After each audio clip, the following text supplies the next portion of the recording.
Museum Nyah Lasem merupakan salah satu bangunan bersejarah di Lasem yang menjadi bukti nyata akulturasi budaya Jawa dan Tionghoa yang telah berlangsung sejak ratusan tahun yang lalu.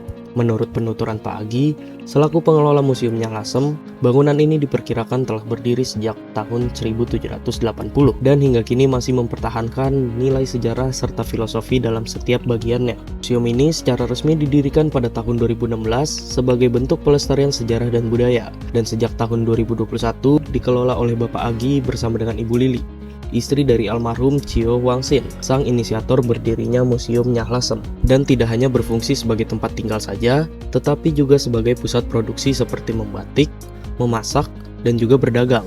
Akulturasi budaya di Museum Nyah Lasem juga dapat dilihat secara jelas melalui arsitekturnya. Rumah ini tidak sepenuhnya menggunakan gaya arsitektur dari Tionghoa, pada bagian teras misalnya, merupakan hasil perpaduan konsep rumah tradisional Jawa dengan arsitektur dari Tionghoa.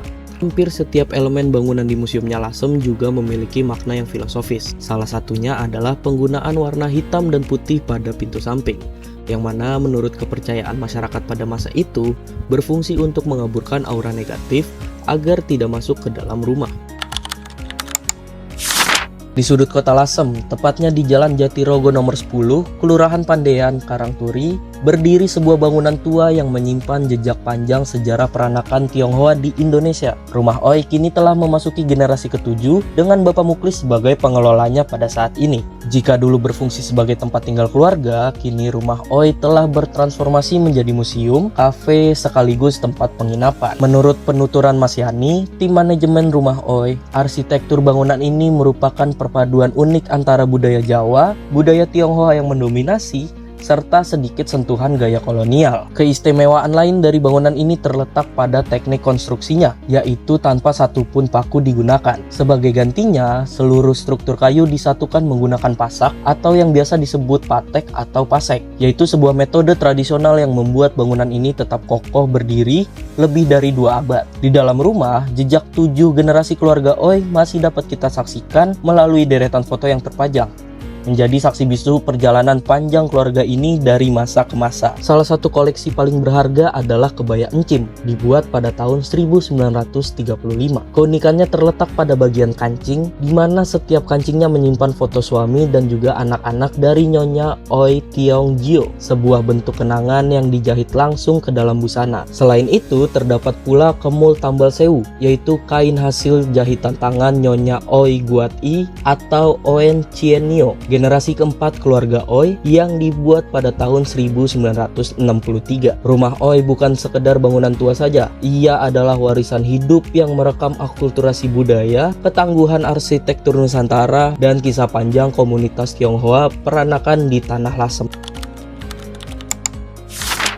Di kawasan pecinan Lasem berdiri sebuah bangunan bersejarah peninggalan etnis Tionghoa yang dikenal dengan nama Rumah Merah. Diperkirakan dibangun sekitar tahun 1860. Pemilik asli bangunan ini hingga kini tidak diketahui secara pasti. Bapak Rudi selaku pengelola Rumah Merah mendapatkan bangunan ini pada tahun 2012 setelah ditawari oleh seseorang dari Semarang. Dahulu, tempat ini bernama Tiongkok Kecil Heritage. Namun karena adanya perselisihan terkait penggunaan nama Tiongkok, Pak Rudi mencari nama pengganti. Dari berbagai saran tamu seperti Lawang Gede dan Omah Abang, muncul inspirasi untuk mengganti namanya menjadi Rumah Merah. Warna merah yang menghiasi dinding bangunan ini pun terinspirasi dari salah satu bangunan di Forbidden City, Beijing. Di salah satu bagian rumah, terdapat bunker yang dahulu digunakan sebagai tempat persembunyian pada masa kolonial, sekaligus tempat penyimpanan candu atau opium.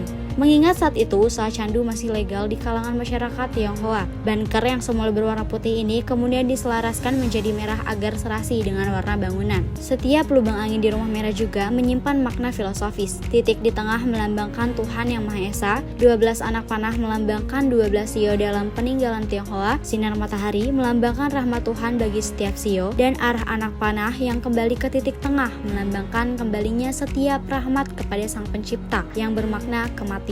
Salah satu ruangan di rumah ini juga menyimpan patung Guan Yu, panglima perang Tiongkok kuno yang kemudian didewakan sebagai dewa penjaga. Selain itu, terdapat loteng yang dahulu berfungsi sebagai lumbung penyimpanan hasil panen. Di bagian belakang rumah, terdapat sumur tua bernama Sumur Kehidupan yang usianya diyakini lebih tua dari bangunan itu sendiri. Airnya dipercaya tidak pernah kering sepanjang musim, dan hingga kini masih dipercaya masyarakat dapat membawa keberuntungan serta awet muda bagi siapa saja yang membasuh wajah dengan airnya. Lasem dikenal sebagai salah satu daerah penghasil batik pesisir yang memiliki perpaduan budaya Jawa dan Tionghoa yang sangat kuat.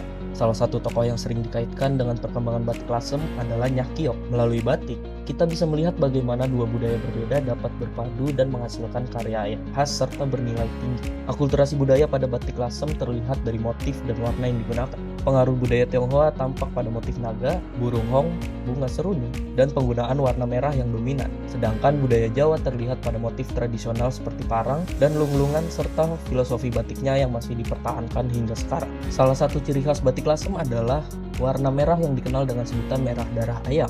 Warna ini memiliki tampilan merah pekat yang sangat khas dan berbeda dari batik daerah lain. Disebut darah ayam karena warnanya menyerupai darah ayam segar. Dalam budaya Tionghoa, warna merah melambangkan keberuntungan, kebahagiaan, dan juga kemakmuran. Karena itu, warna merah menjadi identitas penting dalam batik Lasem. Selain terkenal dengan warna merahnya, Lasem juga dikenal melalui batik tiga negeri. Batik ini disebut premium karena proses pewarnaannya dilakukan di 3 kota berbeda. Warna merah berasal dari Lasem, warna biru berasal dari Pekalongan, dan warna coklat soga berasal dari Surakarta. Proses ini membutuhkan waktu yang lama dan ketelitian tinggi karena kain batik harus berpindah-pindah kota untuk mendapatkan warna terbaik dari masing-masing daerah. Hal tersebut membuat batik tiga negeri memiliki nilai seni dan nilai ekonomi yang tinggi.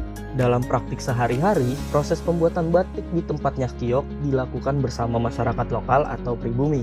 Masyarakat setempat dipekerjakan untuk membuat batik mulai dari mencanting, memberikan warna, hingga proses akhir. Hal ini menunjukkan adanya hubungan sosial dan kerjasama yang baik antara pengusaha keturunan Tionghoa dengan masyarakat Jawa setempat. Dari sini kita bisa melihat bahwasanya batik bukan hanya sekedar kain tradisional saja, tapi juga menjadi simbol percampuran budaya, kerjasama sosial, dan warisan sejarah yang terus dijaga hingga sekarang. Jadi, batik Nyak Kiok Lasem bukan hanya indah dari segi motif dan warnanya saja, tetapi juga memiliki makna budaya dan sejarah yang sangat kuat dalam kehidupan masyarakat Indonesia.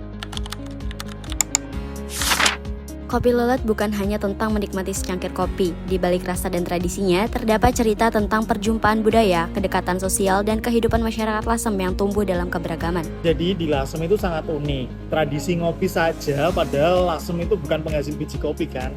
Tetapi dari situ mereka itu sering menyangkrai kopi dan dijual belikan di dalam sebuah warung kecil di desa-desa.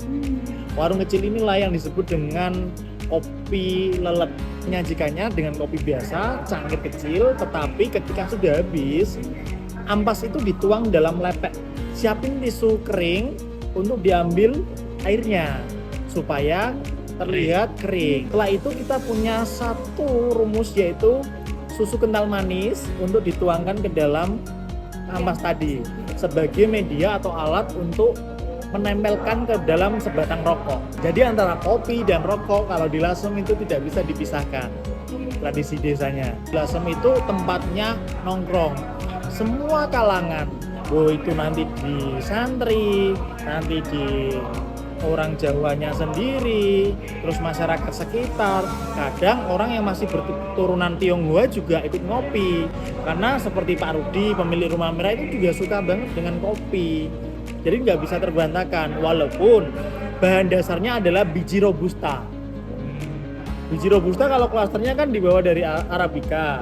Tetapi di Lasem ini dengan uang 3.000 sampai 5.000 kita bisa menikmati kopi. Tetapi ketika ngopi ini banyak informasi yang mungkin berkeliaran, membuat kita lebih paham lagi tentang kehidupan yang ada di sekitar.